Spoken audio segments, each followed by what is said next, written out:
Já aconteceu de olhar para o oceano ou para um céu todo estrelado e sentir as próprias fronteiras simplesmente desaparecerem, como se, só por um instante, a gente fizesse parte de tudo? Hoje vamos investigar exatamente essa sensação, um conceito que deixou até o Sigmund Freud de cabelo em pé, o famoso sentimento oceânico. É exatamente isso. Aquele momento que é raro em que o nosso eu parece que se dissolve no todo. Uma conexão tão, mas tão profunda que fica difícil dizer onde a gente termina e onde o universo começa. É uma ideia poderosa. E o Freud, claro, quis saber de onde é que ela vem. Então, bora desvendar esse mistério. Primeiro, vamos entender o enigma que caiu no colo do Freud. Depois, vamos dar uma olhada na peça central disso tudo, o nosso próprio eu. Daí, a gente faz uma viagem no tempo, lá para a origem do ego na infância. Isso vai nos levar para uma analogia incrível que o Freud criou, a da mente como uma cidade. E, no final, a gente amarra tudo para entender o que isso significa para nós hoje. E olha, tudo começa com uma carta. Freud recebe uma correspondência de um amigo, o escritor Romain Rolland, que basicamente o desafia a pensar sobre qual seria a verdadeira fonte da religiosidade. E essa descrição do Roland é a chave de tudo. Repara que ele não está falando de deuses, de doutrina, nada disso. Ele descreve um sentimento puro, uma sensação de unidade ilimitada, sem barreiras, como que oceânica. Para ele, essa era a fonte, a nascente de toda a energia religiosa. E aqui a história fica boa de verdade. A resposta do Freud é de uma honestidade que desarma. Ele basicamente diz: olha, não faço a menor ideia do que você está falando. Não sinto nada disso. Mas em vez de só ignorar, a mente analítica dele começa a trabalhar. Peraí, como é que milhões de pessoas podem ter um sentimento tão profundo que ele mesmo não consegue encontrar? A investigação começa exatamente aí. Para resolver esse enigma, Freud começa pelo que a gente mais conhece, ou pelo menos pelo que a gente acha que conhece, o nosso próprio senso de eu, que ele, claro, chama de ego. Para a maioria de nós, o nosso eu, o nosso ego, parece uma fortaleza, né? A gente sabe direitinho onde as nossas paredes terminam e o mundo lá fora começa. É uma coisa sólida, definida, que não muda. Parece óbvio, mas o Freud diria que não é bem assim.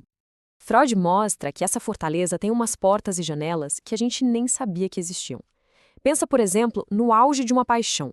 Naquele momento, as fronteiras do eu e do outro ficam super permeáveis. A sensação de que nós somos um não é só poesia, não. É uma experiência psicológica muito real, que mostra o quanto as nossas fronteiras podem ser, bem, fluidas. Bom, se as fronteiras do nosso eu não são tão firmes assim, talvez a resposta não esteja no agora, mas lá na origem. E é aí que Freud faz o que ele faz de melhor. Ele volta para o comecinho de tudo, para a nossa primeira infância. A teoria do Freud sobre isso é fascinante. Olha só o primeiro passo: unidade.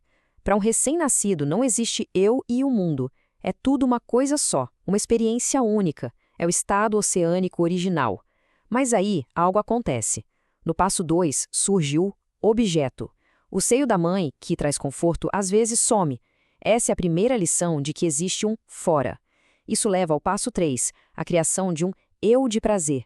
O bebê tenta instintivamente empurrar tudo que é ruim para fora e guardar tudo que é bom para dentro. E, finalmente, no passo 4, a gente chega na maturidade, um ego com fronteiras claras, o nosso eu adulto. E tá aí a resposta do Freud para o enigma. Aquele sentimento oceânico não é nada de outro mundo, nada místico, é um eco, um vestígio atrofiado, como ele mesmo diz, daquele estado original de unidade da infância. É a memória, enterrada bem fundo na nossa psique, de um tempo em que não existia fronteira nenhuma entre nós e o mundo. Essa é a pergunta de US$ 1 milhão, não é mesmo? Se o nosso ego se desenvolve, se solidifica, como é que esse estado primitivo pode continuar existindo dentro da gente? A resposta de Freud para isso é simplesmente uma das metáforas mais brilhantes de toda a psicologia. Para explicar como o passado sobrevive na nossa mente, Freud não usa diagramas complexos. Ele usa uma analogia genial. Ele nos convida a imaginar a mente como uma cidade. E não qualquer cidade, uma com uma história muito, muito profunda, como Roma. Só que essa é uma cidade mágica, com uma regra impossível: nada que já existiu é demolido. Nunca. As fases mais antigas não dão lugar às novas. Pelo contrário, o passado e o presente coexistem, um do lado do outro, no mesmíssimo espaço.